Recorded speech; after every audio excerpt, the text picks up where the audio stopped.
فقر جنید و بایزید تیرا جمال بے نقاب، تیری نگاہ ناز سے دونوں مراد پا گئے، عقل غیاب و جستجو عشق حضور و اضطراب۔ تازہ میرے ضمیر میں مارکہ کہن ہوا، عقل تمام بولحق عشق تمام مصطفیٰ۔ معزز سامعین محترم، ارباب علم و دانش، اسٹیج پر جلوہ گر علماء کرام اور انجمن طلباء اسلام کے جملہ ذمہ داران،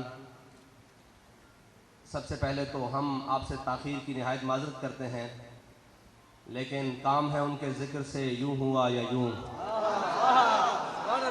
ہمارا یہاں آنے کا مقصد آپ کے سامنے کسی قسم کی کوئی ایسی باتیں یا ایسا مقصد نہیں ہے۔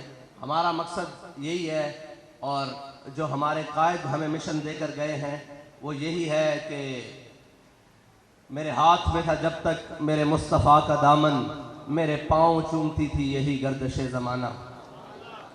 ہمارا مقصد روڈ پر ہو، چوک پر ہو، جیلوں میں ہو، کتابوں میں ہو، قلم میں ہو، وہ صرف یہی ہے کہ امت کا اپنے حبیب سید عالم صلی اللہ علیہ وسلم سے تعلق مضبوط ہو جائے۔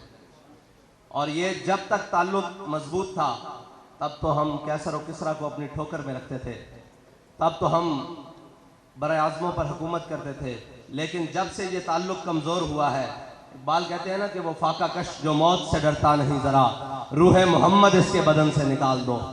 تو یہ تمام کفر اور اس کے سرغنہ وہ صرف ایک ہی محنت میں ہے کہ جناب ان کا تعلق اپنے آقا و مولا صلی اللہ علیہ وسلم سے کمزور کر دیا جائے۔ وہ یہ سمجھتے ہیں کہ ہم دنیاوی تعلیم، ابھی مجھے بتایا بھائیوں نے کہ ہماری وہاں بہنیں بھی سن رہی ہیں، تو وہ یہ سمجھتے ہیں کہ جناب ہم یہ تعلیم دے کر اور یہ جناب یونیورسٹی میں پڑھا کر، یا ہم جدت کے نام پر، ہم ترقی کے نام پر اس امت کو اس امت کے دلوں میں ان کے آقا و مولا صلی اللہ علیہ وسلم کی محبت دلوں سے نکال دیں گے، تو یہ ممکن نہیں ہے۔ اس لیے کہ اس امت کی ماؤں نے ان کو لوری صدقے یا رسول اللہ کی دی ہے، ان کو لوری سیدی یا رسول اللہ کی دی ہے، ان کو لوری یا نبی کی دی ہے، ان کو لوریاں لبیک یا رسول اللہ کی دی ہیں، ان کو لوریاں تاجدار ختم نبوت کی دی ہیں۔ ان کے دلوں میں سے حضور کی محبت کو دور نہیں کیا جا سکتا۔ ہم نے مرض کا سبب پوچھنا ہے، اور پوچھنا بھی حکیم الامت علامہ اقبال سے ہے کہ علامہ اقبال اس امت کی زبوں حالی کا سبب کیا ہے؟ تو اقبال کہتا ہے زاں کے ملت را حیات از عشق اوست برگ و ساز کائنات از عشق اوست۔ اقبال کہتا ہے اگر تم سمجھتے ہو کہ برما میں لٹ رہے ہو، تم سمجھتے ہو کہ فلسطین میں لٹ رہے ہو، تم یہ سمجھتے ہو کہ کشمیر تمہارے ہاتھ سے چلا گیا ہے، تو غم نہ کرو۔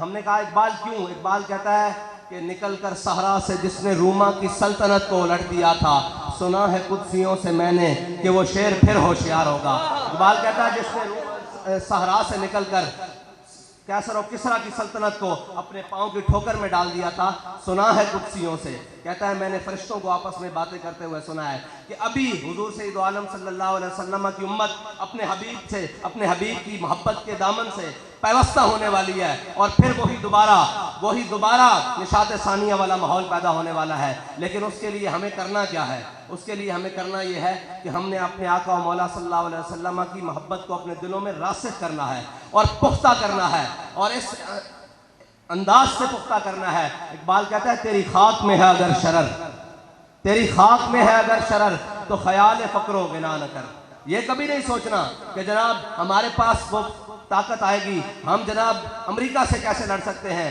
ہم رشیا کو کیسے آنکھیں دکھا سکتے ہیں، ہم جناب اپنے دشمن بھارت سے بات نہیں کر سکتے، ہم جناب پاکستان جناب اس کے اندر یہ ہے۔ اقبال کہتا ہے نہیں، یہ بات نہیں سوچنی، تیری خاک میں ہے اگر شرر تو خیال فقر و غنا نہ کر، کہ جہاں میں ہے نان شعیر پہ مدار قوت حیدری۔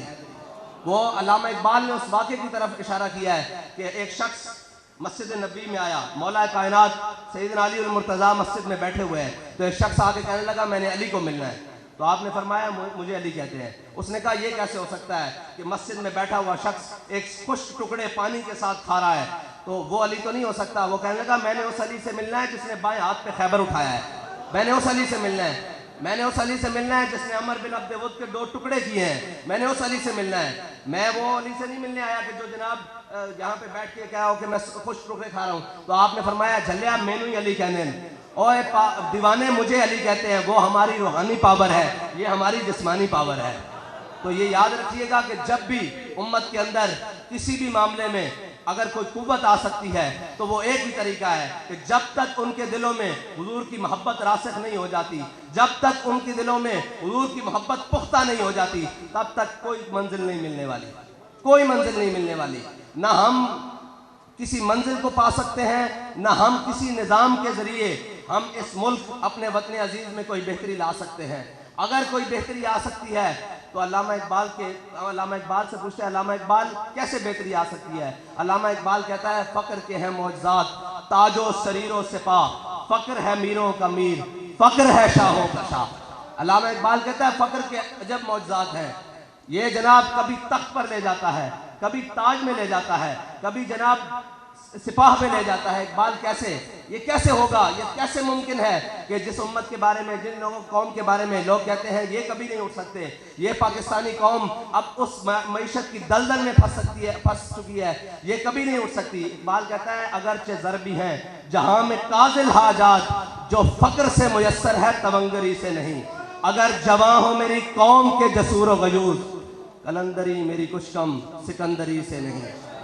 اور آخر میں اقبال نے کمال کر دیا. اقبال کہتا ہے تو یہ نہ سمجھ کہ جب تو کمزور ہے, تیرے پاس کھانے کے لیے نہیں ہے, تیری معیشت کا برا حال ہے, جناب سب کچھ تو کمزوری کے عالم میں ہے, تو یہ تو سمجھتا ہے کہ یہ تیری کمزوری ہے. اقبال کہتا ہے نہیں, اگر جہاں میں میرا جوہر آشکارا ہوا. اقبال کہتا ہے جب ہمارے پاس 2 تلواریں تھی, 8 تلواریں تھی, 2 گھوڑے تھے, 313 تھے, ہم تو 1000 سے ٹکرا گئے تھے. علامہ اقبال کہتا ہے کہ جناب کبھی یہ نہیں سوچنا کہ آپ کے پاس اسباب کم ہو تو آپ جیت جاؤ, یہ کبھی ممکن ہی نہیں ہے. مومن جب بے اسباب ہوا ہے اللہ تعالیٰ کی مدد اسی وقت آئی ہے. اللہ تعالیٰ اپنے بندوں کو بے اسباب ہونے پر چھوڑتا نہیں ہے بلکہ مدد زیادہ کرتا ہے. پھر بدر میں 2000 فرشتے, پھر 4000, پھر آخر میں کہتا ہے انی معکم, میں بھی تمہارے ساتھ ہوں.